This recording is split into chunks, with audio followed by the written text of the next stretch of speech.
Merci du fond du cœur. Et donc, c'est vrai, nous avons été absents du Congo cette fois-ci pour une période très longue, très importante, près de 50 jours, donc plus d'1 mois. Et nous sommes de retour par la grâce de Dieu. Et pour savoir qu'est-ce qu'il en est de nous, eh bien, nous pouvons dire que comme nous sommes debout, c'est par sa grâce. Et sa grâce nous suffit pour dire que nous sommes rentrés avec l'énergie, avec la santé nécessaire pour continuer de parler de lui, notre Dieu, pour continuer à être dans son champ.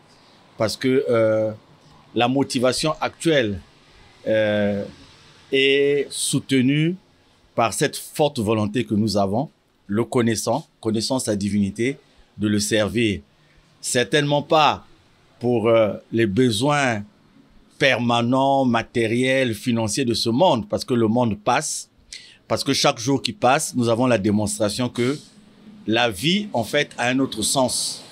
Et le sens que nous avions de la vie, qui nous conduisait à nous attacher aux choses de la terre, à chercher certaines relations pour pouvoir dominer les uns et les autres. Nous comprenons aujourd'hui que tout est vanité. Le riche d'aujourd'hui, le pauvre d'aujourd'hui, le démuni d'aujourd'hui, le nanti d'aujourd'hui, la destination est la même. Le corps retournera à la poussière et c'est l'âme qui retournera vers Dieu.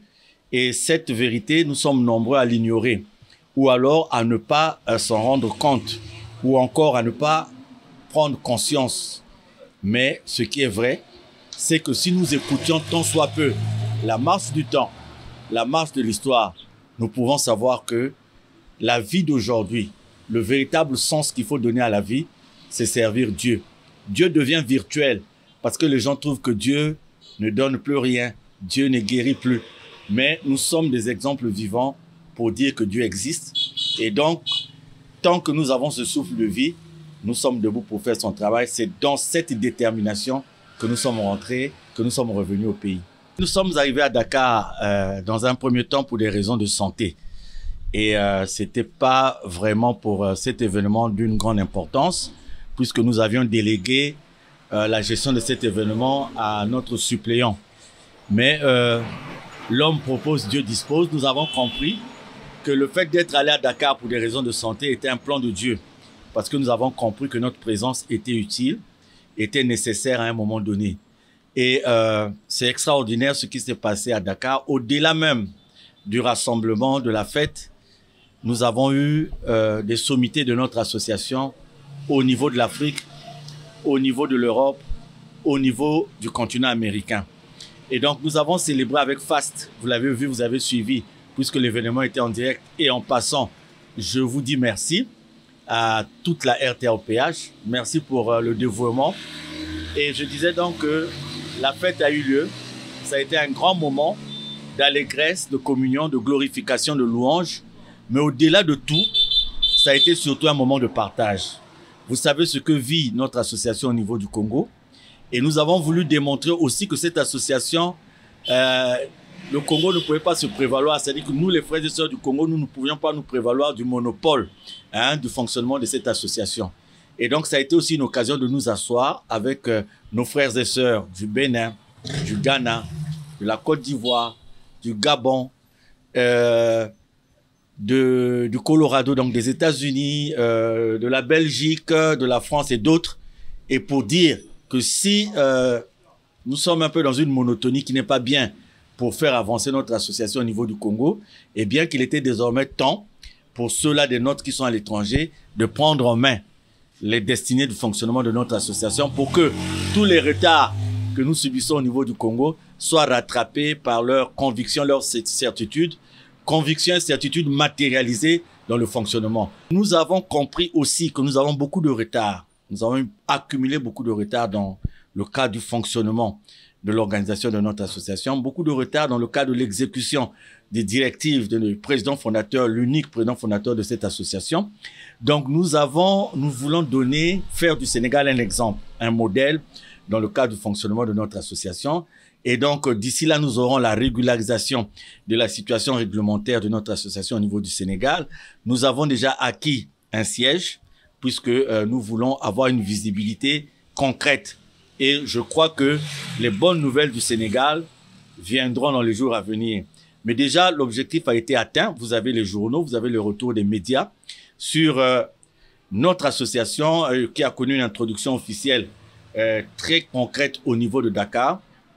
Et le quartier dans lequel nous avons évolué, nous avons eu un partenariat très fort que nous souhaitons garder avec une association, l'association des jeunes pour la promotion du quartier Anne. Et nous avons eu des contacts avec des autorités. Nous avons mené certaines actions caritatives. Et au-delà de tout, c'est une satisfaction.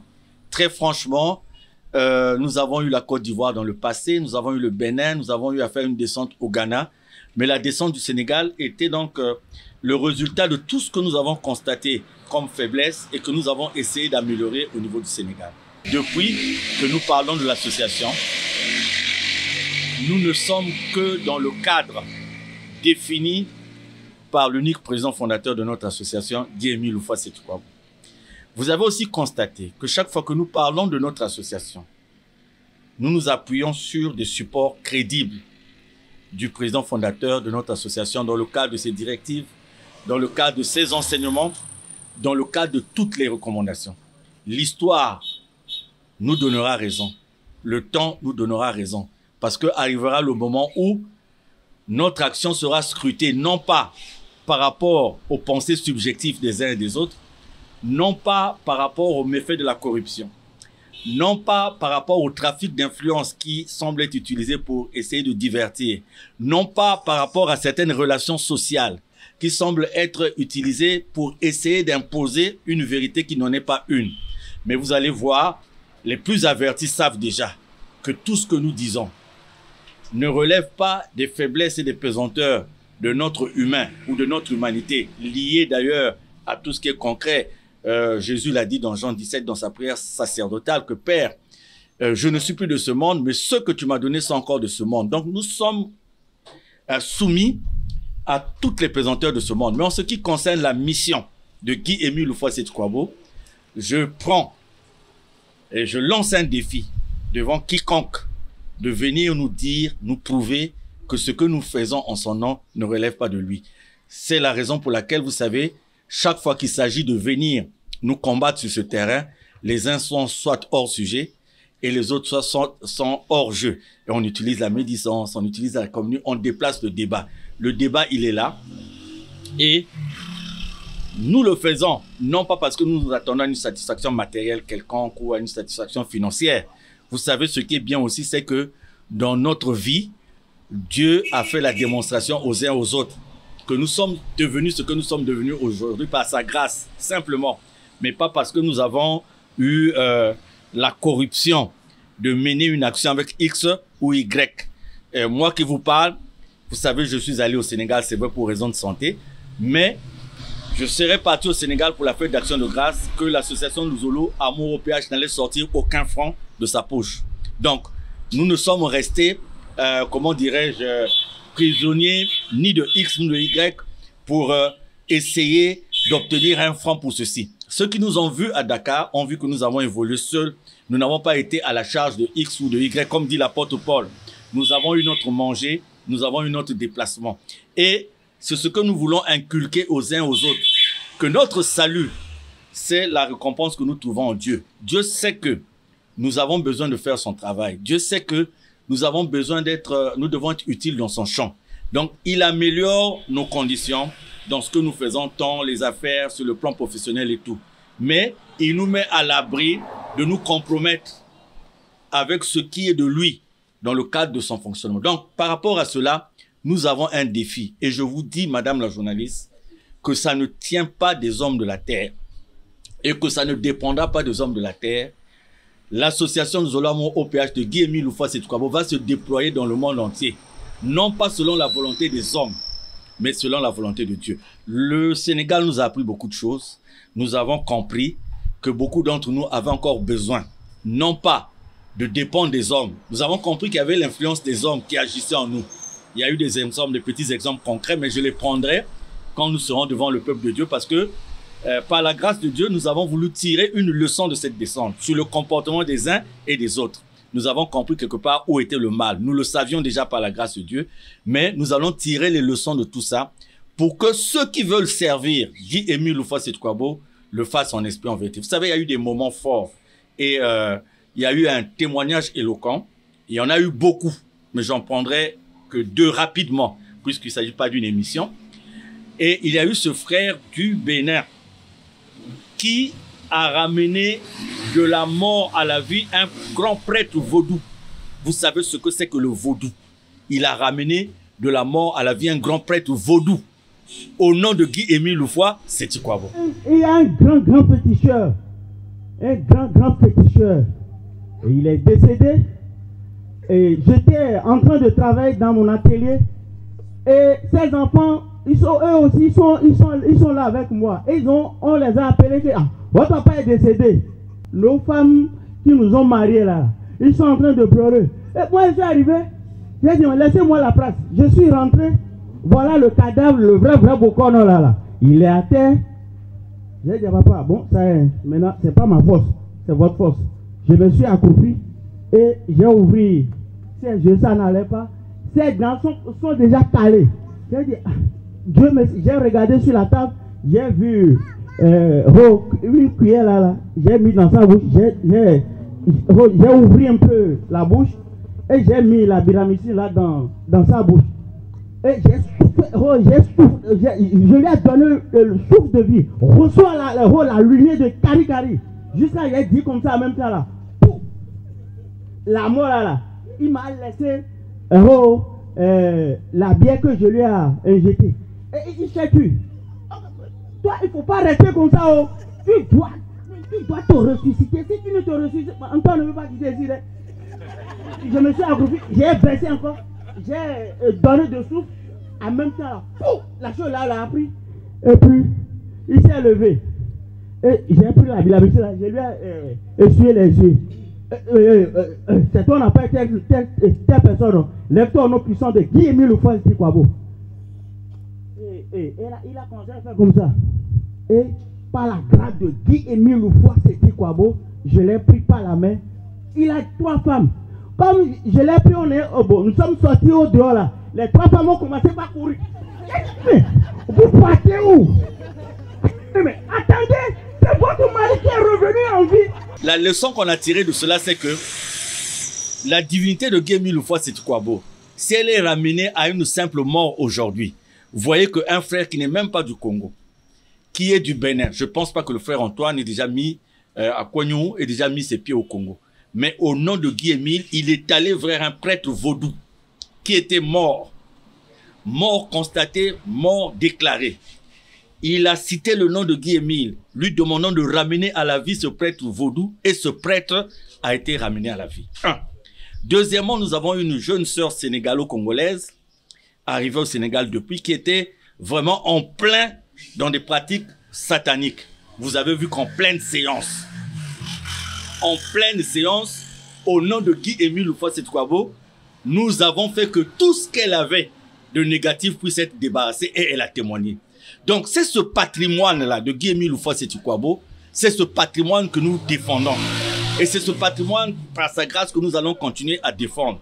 Et nous avons eu là la preuve que là où nous autres au Congo, nous les frères et sœurs du Congo, nous sommes en train de bafouer sa divinité, nous sommes en train de bafouer son nom, nous avons vu au Sénégal que hors du Congo, il y a des gens qui vivent les manifestations de Guy-Émile Houphouët-Sétou-Kabo, il y a des gens qui vivent les témoignages de Guy-Émile Houphouët-Sétou-Kabo. C'est ce côté-là qui nous intéresse, parce que notre association n'est pas un parti politique. Notre association n'est pas une mutuelle. Donc, notre association ne peut pas être gérée comme un parti politique où les gens, par la force de l'argent, par la force de campagne, veulent se positionner à quoi que ce soit. Il y a un seul grand maître, il y a un seul Dieu, il y a un seul président fondateur dans notre association, c'est Guy-Émile Houphouët-Sétou-Kabo. Et nous concevons notre rapport avec lui, non pas sur un plan physique, mais sur un plan purement spirituel. C'est pour ça que nous n'avons jamais voulu évoquer sa condition physique, parce que sa condition physique n'a rien à voir avec... Vous savez, au Sénégal, il y a eu témoignage. Il y a eu ce frère. Il n'est pas sorti du néant, ce frère du Togo. Un frère qui est nanti, il a beaucoup d'argent, malade, allé en Europe, partout. Il a fait le tour des magiciens et tout. Mais il a trouvé la guérison.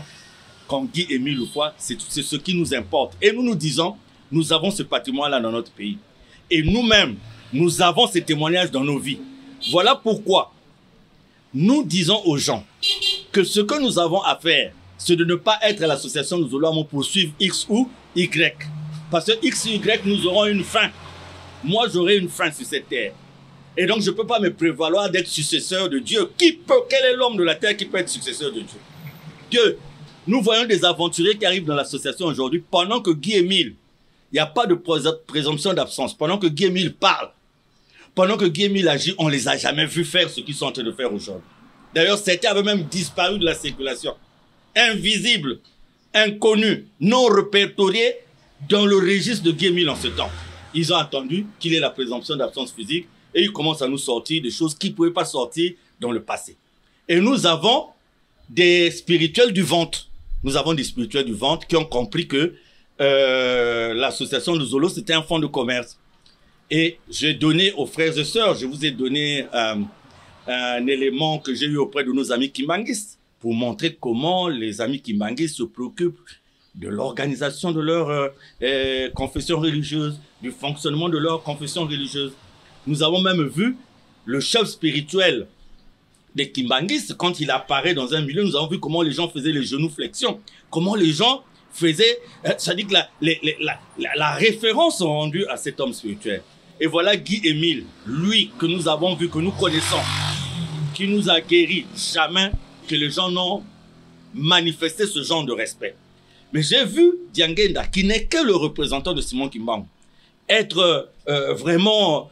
ça dit que les gens lui donnaient le respect voulu absolu. Et sur le terrain, c'est des gens qui ont prouvé, vous allez à Kamba, vous allez voir que les gens ont mis du sérieux dans ce qu'ils ont fait, que les gens mettent du sérieux dans ce qu'ils ont fait. Vous voyez l'église, nos amis Kimbanguistes avec leurs fanfares défiler dans les rues de Paris, défiler dans les rues de Londres. Et j'avais même vu quand le président de la RDC a atterri, j'ai vu que son avion portait le nom de Simon Kimbangu. Donc c'est un patrimoine, c'est un patrimoine. Donc nous sommes lancés sur ça.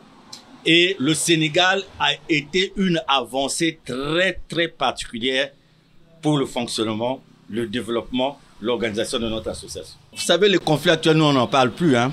On n'en parle vraiment plus. Vous savez, le temps est un juge implacable. Là où nous avons été mis sous pression, là où, le temps finit par nous montrer où se trouve la vérité. Je vous dis, madame la journaliste, si ce n'est pas nous aujourd'hui, ça sera vous qui êtes encore jeune.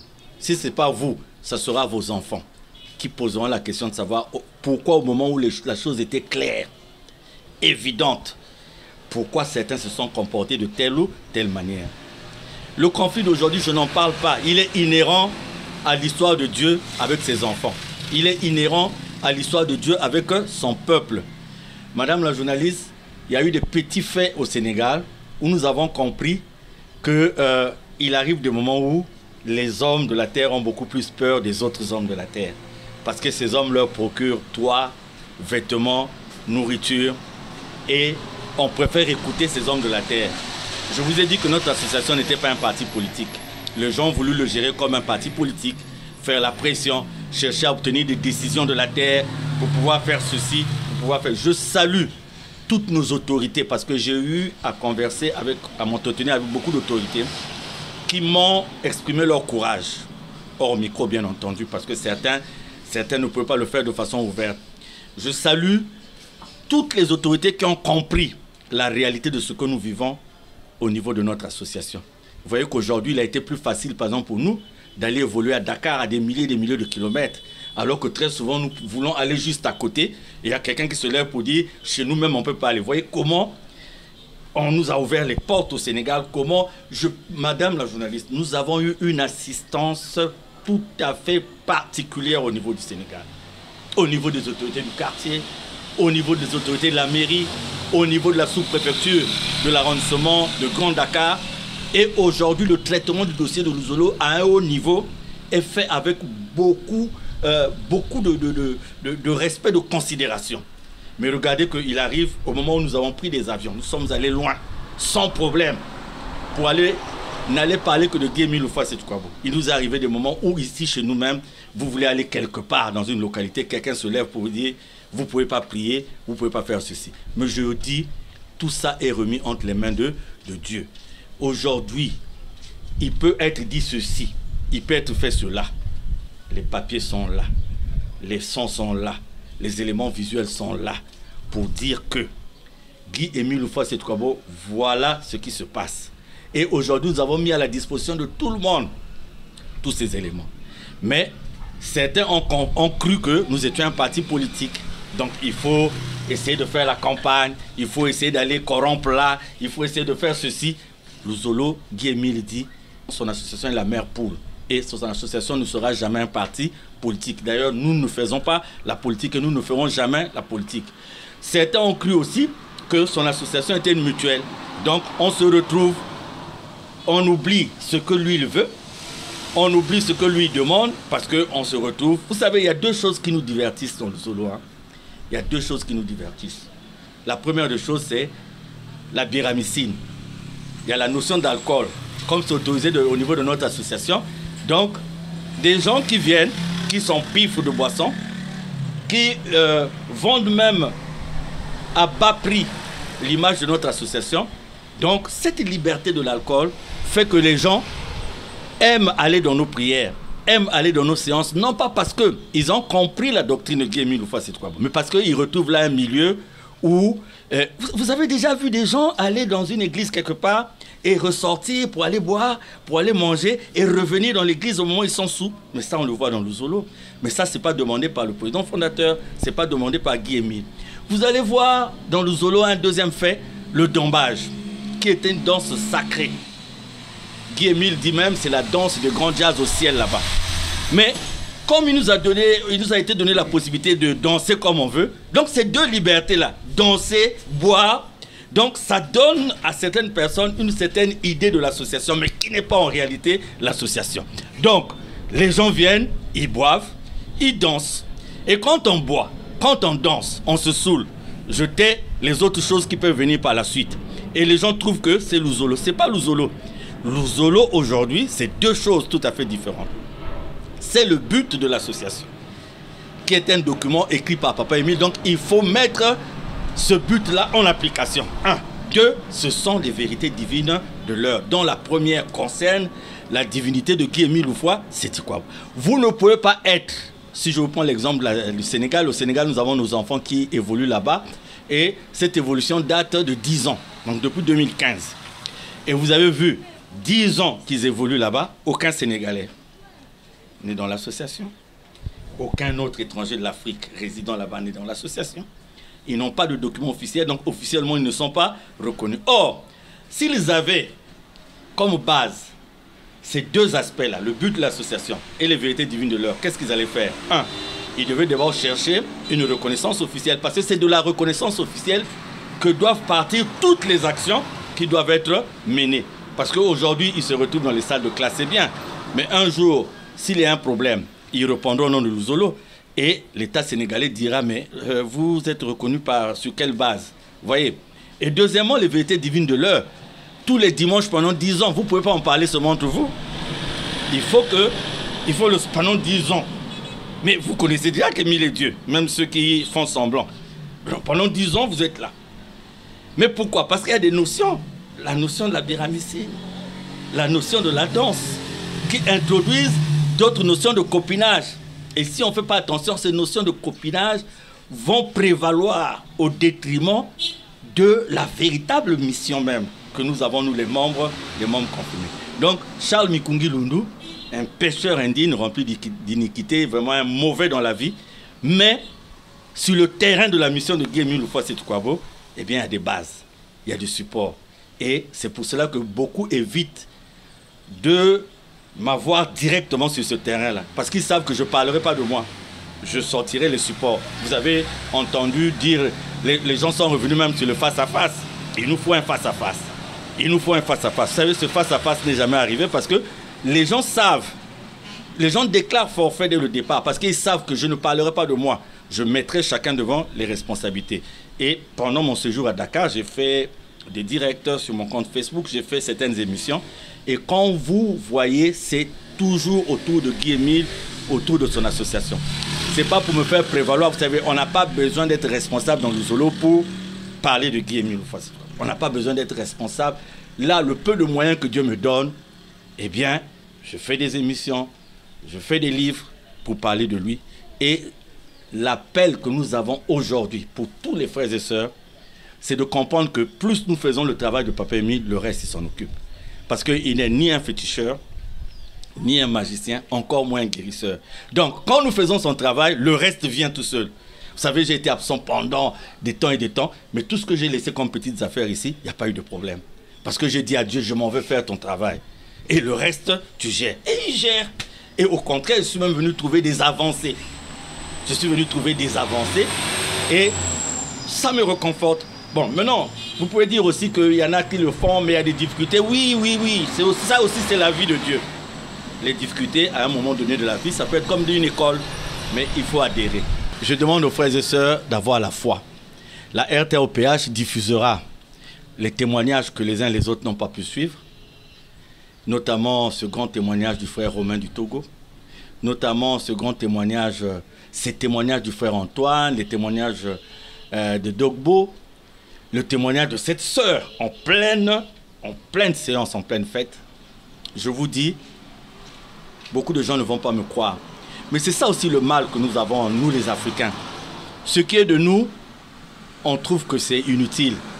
Si ce qui se passe, et que si Guy Émile Houphouët-Sékou avait été un blanc, ou un blanc, écoutez, ce que nous vivons là, c'est extraordinaire.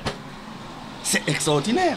Vous savez, la jeune sœur sénégalo-congolaise qui était à la séance, quand je m'adresse à elle, elle prend la forme d'un cobra. Elle prend la forme d'un cobra. Et je pensais être le seul, je croyais être le seul à voir. Et j'ai appelé le frère Darius Abayunga qui était à mes côtés. Je dis, qu'est-ce que tu vois? Elle a pris la forme d'un cobra. Là où les gens font des gestes, là, avec la magie, ils font des gestes. Ça, chez nous, c'était gratuit, c'était face à face. Je ne suis pas un magicien, je dors tranquillement, je me réveille tranquillement, je n'ai pas une chambre noire, je ne me réveille pas en faisant un bracadabra, non. J'ai demandé, et le frère Jardin Mavungu, qui est notre coordonnateur de la chronique, me dit qu'il est aussi en train de voir là la même chose. Et cette sœur s'est transformée en cobra. Et elle a témoigné elle-même en disant que l'esprit qui l'habitait lui disait de m'attaquer, de me saisir au cou. Elle a témoigné. Et moi, quand j'ai compris, j'ai levé ma main au nom de Guy Émile Houphouët-Sékou, j'ai mis ma main sur sa tête. Et elle est tombée sur le champ. Et puis mais imaginez que nous, on veut quelqu'un qui vient de loin, qui vient nous faire des grimaces. Non, nous l'avons vécu. Et nous le vivons tous les jours. Donc, aux frères et sœurs de la COPH, je vous dis, le seul secret pour avoir la présence de Papa Émile en nous, c'est de croire en sa divinité. 1. De ne pas douter de sa divinité. 2. De faire son travail. 3. Quand on est là-dedans, on n'a pas besoin que quelqu'un nous fasse ça. Il a dit, nous avons dépassé l'étape du lait. Nous sommes à l'étape de l'univers. Le lait, c'est la nourriture qu'on donne aux bébés. Guy Émile dit, nous sommes à la nourriture solide. Donc nous n'avons plus besoin qu'on nous prenne un habit, qu'on pompe sur nous, qu'on prenne l'eau qu'on jette. Une simple idée suffit. Moi, les enfants, le peu de temps que j'ai passé avec les enfants à Dakar, on a eu des situations. On a telle situation. Les enfants paniquent un peu. Je reste tranquille, je demande à mon Dieu. Je dis aux enfants, regardez là. Ils regardent. Un enfant même dit, papa, tu es devenu magicien. Je dis, non, on n'est pas magicien. Dieu est le magicien des magiciens. Donc, ayez l'idée, mes frères et sœurs. Les gens ont tenté de vous faire pression. Non, vous ne pouvez pas aller à Kibossi. Une façon de vous dire que vous ne pouvez pas avoir les grâces ici. Les gens ont tenté de vous faire pression. Ils vous ont amené, ils vous ont menacé, ils ont fait. Mais aujourd'hui, vous voyez le résultat. Kibossi, ça viendra. Et ça sera le bon Kibossi. Ça sera le Kibossi là, de Guy Émile Houphouët. C'est quoi? Je peux vous rassurer que le moment viendra. La date donnée par Papa Émile, ce n'est pas une blague. Cette date, nous l'avons. Et je l'avais en confidence jusqu'au jour où un pasteur des assemblées a cherché à me voir. Il habite à l'OCH à Pointe-Noire ici au Congo. Et nous étions allés avec un témoin, un fils Mundunga, quand il m'a remis le document qui correspondait exactement à ce que Papa Émile m'avait dit que nous allons vivre ce que nous allons vivre jusqu'à telle période. Mais à partir de telle période, voilà ce qui arrive. Donc moi, je vis dans la conviction de ça. C'est pour ça que j'accepte les insultes. J'accepte tout ce qui se passe parce que je sais qu'il faut tenir. Il y a des moments où il y a une faiblesse humaine. On s'énerve un peu parce que tu vois quelqu'un qui sort du néant, qui vient te balancer. Mais ça aussi, c'est ce que le diable utilise pour essayer de nous divertir. Quand vous divertissez pas, frères et sœurs, nous avons la vérité avec nous. Nous avons le bon chemin.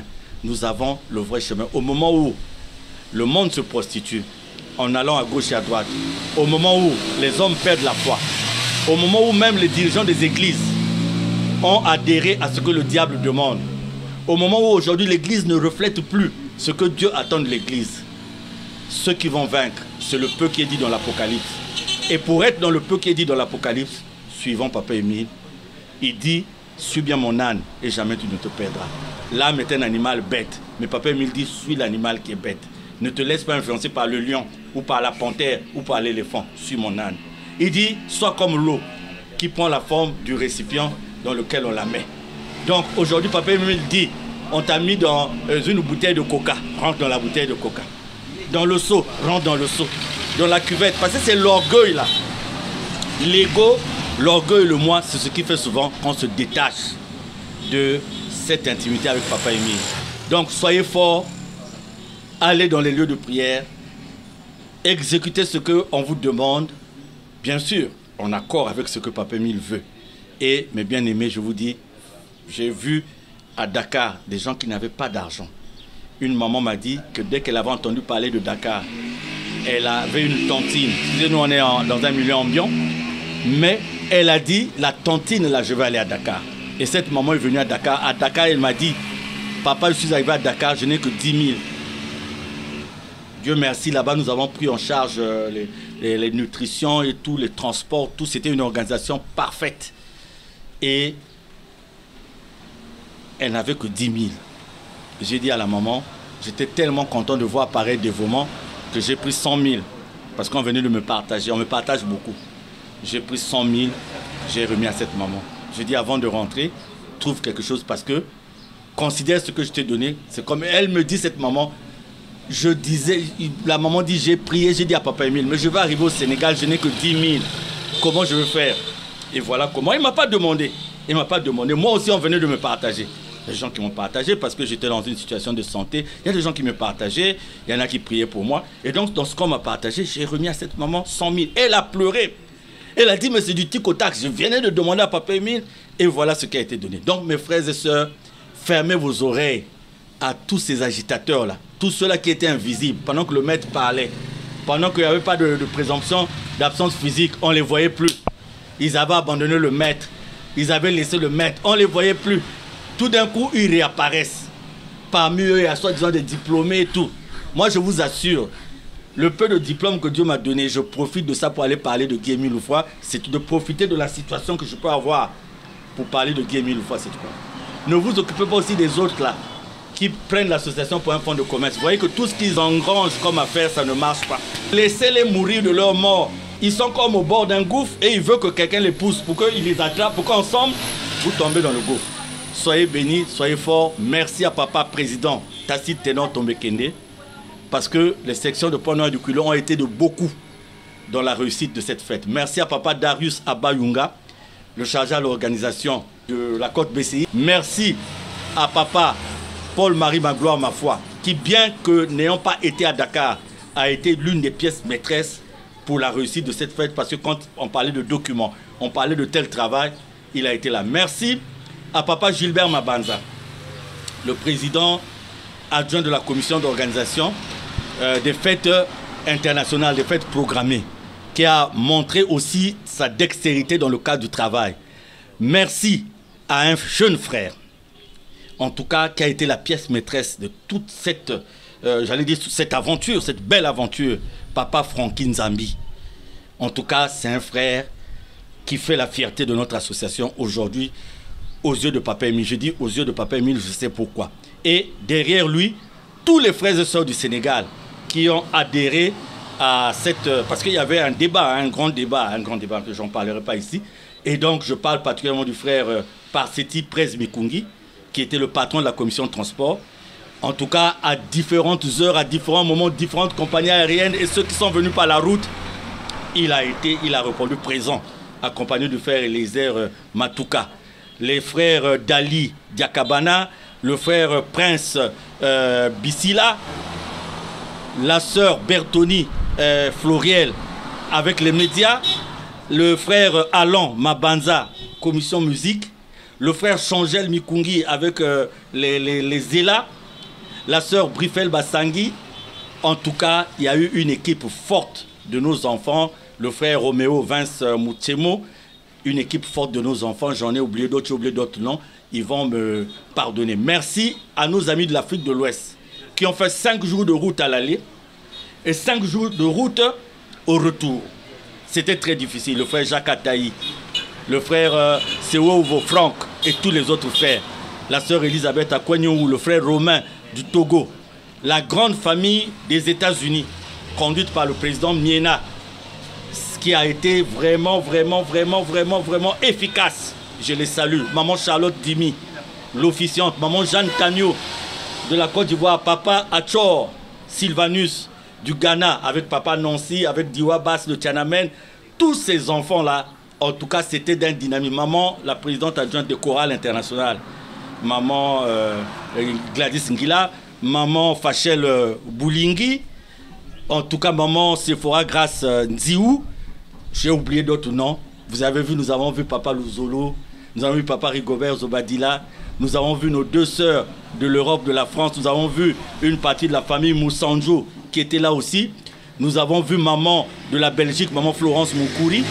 En tout cas, c'était merveilleux. Je crois que j'ai oublié d'autres noms. Mais en tout cas, c'est une satisfaction totale en ce qui concerne le Sénégal. Et le prochain rendez-vous, c'est à Tchoa. Et nous avons déjà commencé à travailler là-dessus. Au moment où nous faisons cette interview, l'équipe du BCCA est descendue sur place pour s'entretenir avec des amis de l'Angola. Ce qui nous importe, c'est ça. Le reste, là, vous qui avez voulu faire de l'Ouzolo la politique, ça ne nous regarde pas. Vous qui êtes partis à la retraite, vous n'avez pas su comment mener vos vies et vous pensez qu'il faut vivre de l'association, ça aussi, ça ne nous regarde pas. Vous qui avez cru qu'il ne faut pas aller à l'école, il ne faut pas chercher du boulot parce qu'il faut vivre de l'association, ça aussi, ça ne nous regarde pas. Vous qui êtes venus pour voir qu'il y avait la biramicine dans l'Ouzolo, il y avait le dombage, donc on peut boire, se saouler et danser, et votre l'Ouzolo s'arrête là, ça ne nous regarde pas. Nous, ce qui nous regarde aujourd'hui, c'est qu'on ne puisse pas nous divertir.